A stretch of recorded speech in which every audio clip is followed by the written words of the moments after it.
डोभाल जी operation green leaf का plan table पर रखते हैं, लेकिन मोदी जी मना कर देते हैं। 26 मई 2014 मोदी जी के शपथ लेते ही आईएसआई का मेजर इकबाल और कई आतंकवादी ग्रुप प्लान बनाते हैं। नेपाल बॉर्डर से 60,000 करोड़ की नकली करेंसी भारत में भेजो। मकसद एक, भारत में तबाही। डोभाल साहब को जब यह खबर मिलती है, वो एक पल के लिए सन्न रह जाते हैं। इतने बड़े हमले की उन्होंने उम्मीद नहीं की थी। उसी वक्त सुबह होते होते यूपी के मशहूर गैंगस्टर अतीक को पुलिस उठा लेती है। डोभाल जी जानते थे, ऑपरेशन ग्रीन लीफ के बिना आतंकवाद को भारत में घुसने से रोकना नामुमकिन है। तो क्या था ऑपरेशन ग्रीन लीफ और क्यों था ये इतना जरूरी? आइए पूरी कहानी जानते हैं। खनानी भाई कई सालों से हिंदुस्तान में नकली नोट भेज रहे थे। ये काम उन्होंने इस्लामाबाद के एक मदरसे में बैठकर दाऊद और मेजर इकबाल के साथ मिलकर शुरू किया था और 2013 तक वे 11,000 करोड़ रुपए के नकली नोट हिंदुस्तान भेज चुके थे। एक भी नोट पकड़ा नहीं गया था और अब उनका अगला निशाना था कि मोदी जी प्रधानमंत्री ना बन सके। उस वक्त उनके पास एक ब्लूप्रिंट था जो किसी नेता ने उन्हें दिया था। वही नेता जिसके हाथों में कई अंगूठियां थीं और जिसकी एक ही शर्त थी कि उसके खिलाफ कभी कोई गवाह ना खड़ा हो। और खनानी ने वो शर्त मान ली, क्योंकि उसे पता था कि असली नोट का नक्शा मिलना इतना आसान नहीं होता। मेजर इकबाल ने रास्ता सुझाया था, नेपाल बॉर्डर, जहां से माल आसानी से यूपी में घुस सके। और यूपी में अतीक था, जिसका जाल इतना फैला हुआ था कि पैसा उसके रास्ते से जाए तो पूरे हिंदुस्तान में बिखर जाए। और इसी तरह 2014 से पहले 11,000 करोड़ के नकली नोट हिंदुस्तान भेजे गए ताकि मोदी जी प्रधानमंत्री न बन सके। लेकिन मोदी जी जीत गए। जब मई 2014 में मोदी जी ने शपथ ली तो उस रात इस्लामाबाद के उस तहखाने में बैठे सबके चेहरे पर एक ही भाव था कि 11,000 करोड़ पानी में गए। और दाऊद ने जो पहली बात कही वो ये थी कि हम गलत जगह खर्च कर रहे थे, गलत लोगों पर भरोसा कर रहे थे। इस बार ऐसा नहीं होगा। उस रात उन्होंने तय किया कि अब 60,000 करोड़ भेजे जाएंगे, और सिर्फ पैसा नहीं, साथ में हिंसा भी, ताकि देश एक साथ दो मोर्चों पर लड़े और कहीं न पहुंच सके। लेकिन मेजर इकबाल को एक और डर था जो उसने 2015 में सबके सामने रखा कि अगर 2017 में यूपी का चुनाव योगी के हाथ गया तो यूपी में उनका पूरा नेटवर्क खत्म हो जाएगा, अतीक समेत सब पकड़े जाएंगे और नेपाल बॉर्डर वाला रास्ता भी बंद हो जाएगा। इसलिए जो करना है वो 2017 से पहले करना होगा। दाऊद ने सुना और बस इतना कहा। तो नवंबर 2016 आखिरी मौका है। और इसी के साथ 9 नवंबर 2016 की तारीख तय हुई जब 6,000 करोड़ की पहली बड़ी खेप नेपाल बॉर्डर से यूपी में घुसनी थी। उरी सर्जिकल स्ट्राइक अभी कुछ ही हफ्ते पहले हुई थी और पूरा देश उस जोश में था जो बरसों बाद आया था, जब ये साबित हो गया था कि हिंदुस्तान अब सिर्फ बयान नहीं देता, घर में घुसकर मारता है। और ये बात पाकिस्तान को भी पता थी कि कुछ बदल गया है। डोभाल जी उस दोपहर अपने दफ्तर के आंगन में टहल रहे थे, जैसे वे अक्सर किसी बड़े फैसले से पहले करते थे, कि उनका एक अधिकारी तेज कदमों से उनके पास आया और रुककर बोला, सर, हमारे एक स्पाई ने खबर भेजी है, पाकिस्तान 60,000 करोड़ के नकली नोट हिंदुस्तान में भेजने की तैयारी कर रहा है। डोभाल जी एक पल के लिए रुके, टहलना बंद किया और फिर धीरे से बोले, 60,000 करोड़, ये बहुत बड़ी रकम है। अगर ये पैसा हिंदुस्तान में आ गया तो हालात बहुत खराब होंगे, बाजार हिलेगा, लोग डरेंगे और जो स्थिरता अभी बनी है वो टूट जाएगी। वो फिर चलने लगे, लेकिन अब उनके कदमों में एक मकसद था। उरी के बाद भी इन्हें अकल नहीं आई, लेकिन इस बार हम इन्हें ऐसा सबक सिखाएंगे कि इनकी कभी हिम्मत नहीं होगी। फिर वे उस अधिकारी की तरफ मुड़े और बोले, स्पाई को तुरंत संपर्क करो और ये पता लगाओ कि 60,000 करोड़ के नोट छप चुके हैं या अभी छपने बाकी है, क्योंकि इस एक बात पर सब कुछ निर्भर करता है। अधिकारी मुड़ने लगा तो डोभाल जी ने एक बात और कही, मेरे पास एक प्लान है, ऑपरेशन ग्रीन लीफ। मैं इस बारे में प्रधानमंत्री जी को मनाने की कोशिश करता हूँ। मेजर शोभित शर्मा कोई आज के जासूस नहीं थे, वे कई सालों से पाकिस्तान में थे, उन्हीं लोगों के बीच, उन्हीं की भाषा में, उन्हीं की तरह जीते हुए, और इतने करीब थे कि जिन लोगों की खबरें वे दिल्ली पहुंचाते थे वे लोग उन्हें अपना आदमी समझते थे, उन पर भरोसा करते थे, और यही उनकी सबसे बड़ी ताकत थी। वे लियारी गैंग में शामिल थे, खनानी भाइयों से उनके अच्छे संबंध थे और मेजर इकबाल के साथ भी वे कंधे से कंधा मिलाकर काम करते थे।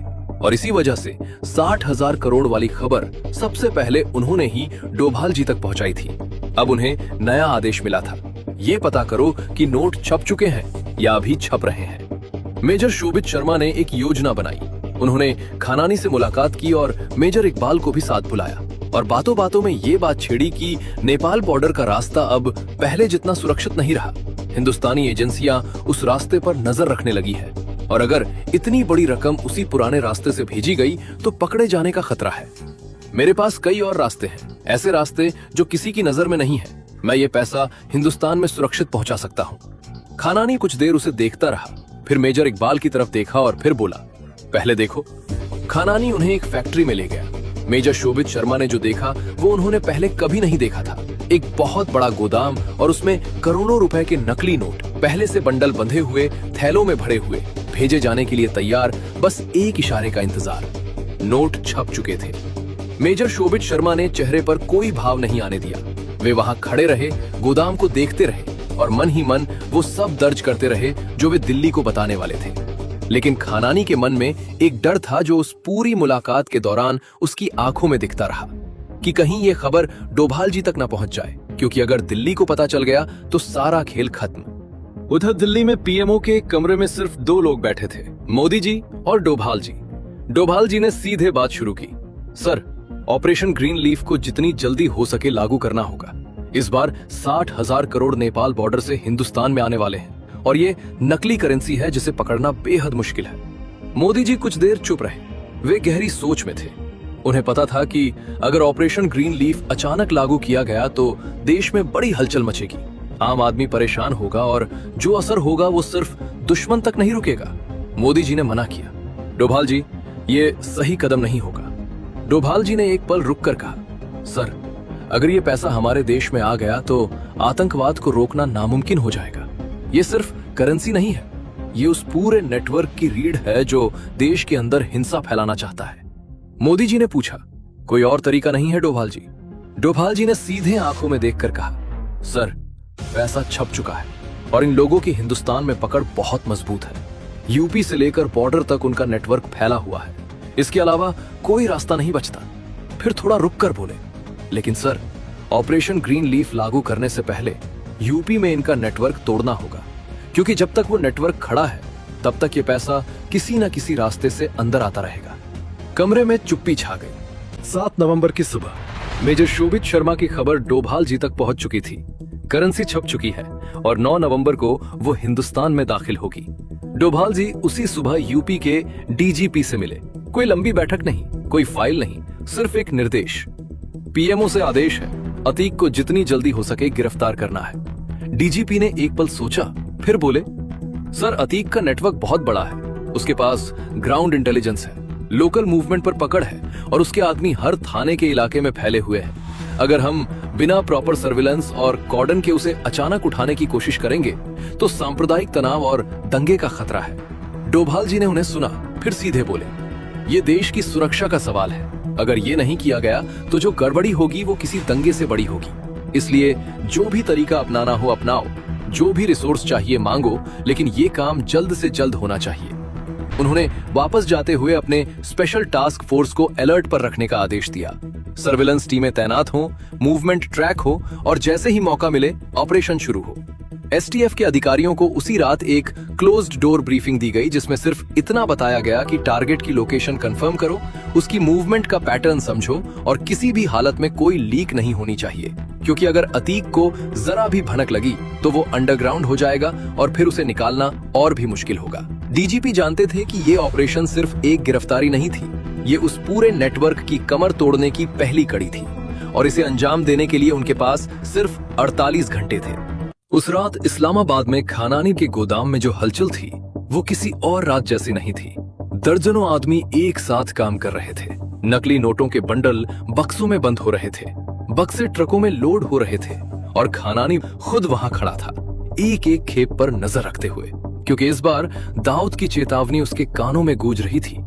उस शाम दाऊद ने उसे अलग से बुलाया था। कोई लंबी बात नहीं हुई। दाऊद ने सीधे उसकी आंखों में देखा और कहा, तूने मेरे 11,000 करोड़ डुबोए, वो पैसा गया और काम भी नहीं हुआ। मोदी फिर भी बैठा रहा। अब अगर इस बार भी कुछ ऐसा हुआ तो सही नहीं होगा। खानानी कुछ नहीं बोला। वो जानता था कि इस वक्त कोई सफाई काम नहीं करेगी, सिर्फ नतीजा करेगा। इसलिए उसने सिर हिलाया और गोदाम की तरफ चला गया। रात के 2 बजे तक अधिकतर ट्रक लोड हो चुके थे। हर ट्रक में करोड़ों रुपए के नकली नोट इस तरह से पैक किए गए कि ऊपर से देखने पर आम सामान लगे और नीचे से नहीं दिखे और बॉर्डर पर रूटीन चेकिंग में निकल जाए। लोडिंग खत्म होते ही मेजर इकबाल ने अतीक को फोन किया। सुनो, 8 नवंबर की शाम को सभी ट्रक नेपाल बॉर्डर पर पहुंच जाएंगे और 9 नवंबर की सुबह 4 बजे तुम्हें हिंदुस्तान की तरफ से ट्रक अपने कब्जे में लेने हैं। अतीक ने फोन रखा, अपने भरोसेमंद आदमियों को इकट्ठा किया और बॉर्डर की तरफ रवाना होने का हुक्म दिया। 8 नवंबर की शाम इस्लामाबाद की उस फैक्ट्री में सभी ट्रक तैयार खड़े थे, नोटों से भरे, बंद, रवाना होने का इंतजार करते हुए। बस एक आखिरी हरी झंडी की देर थी।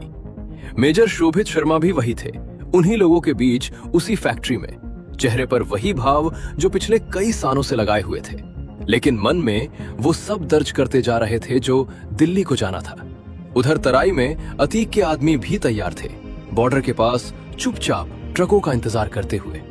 और उसी सुबह दिल्ली में एक बंद कमरे में 4 लोग बैठे थे, मोदी जी, डोभाल जी, वित्त मंत्री अरुण जेटली जी और आरबीआई गवर्नर। डोभाल जी ने कहा, सर, यह ऐलान आज रात ही करना होगा, 1 भी घंटे की देरी नहीं हो सकती। मोदी जी ने एक बार सबकी तरफ देखा, फिर धीरे से सिर हिलाया। फैसला हो गया था। उसी वक्त यूपी में एक पुलिस टीम पूरे दस्तावेज और वारंट लेकर निकली थी। एसटीएफ के जवान प्लेन क्लोथ्स में, अतीक की लोकेशन कंफर्म हो चुकी थी और ऑपरेशन शुरू हो गया था। कुछ ही देर में अतीक पुलिस की गिरफ्त में था। इस्लामाबाद में दाऊद, मेजर इकबाल, खानानी भाई और कई और लोग एक कमरे में बैठे थे, ट्रकों के बॉर्डर पार करने का इंतजार कर रहे थे, घड़ी देख रहे थे और रात 8:15 हो चुके थे। तभी एक आदमी भागता हुआ कमरे में घुसा। उसकी सांसें उखड़ी हुई थी। भाईजान, टीवी पर देखो, क्या आ रहा है। सब एक साथ टीवी की तरफ मुड़े। स्क्रीन पर मोदी जी थे, सीधे देश को संबोधित करते हुए, और वो ऐलान कर रहे थे कि आज रात से 500 और 1000 के नोट बंद। कमरे में कोई नहीं बोला। नोटों से भरे ट्रक बाहर खड़े थे, सब कुछ तैयार था और सब कुछ एक झटके में कागज हो गया था। खानानी बड़ा उठा, कमरे से बाहर निकला, छत पर गया और उसी वक्त नीचे गिरकर उसने अपनी जान दे दी। उस रात हिंदुस्तान ने एक ऐसी लड़ाई जीती जो किसी मैदान में नहीं लड़ी गई थी। डोभाल जी ने वो किया जो एक सच्चे सेवक करते हैं, बिना शोर के, बिना श्रेय लिए, सिर्फ देश के लिए। और उनकी वो बहादुरी इतिहास के उन पन्नों में दर्ज है जो आम लोगों को कभी नहीं दिखते। और मोदी जी ने वो फैसला लिया जो शायद दुनिया का कोई और नेता उस वक्त नहीं ले सकता था। करोड़ों लोगों की तकलीफ जानते हुए भी देश की सुरक्षा को पहले रखा।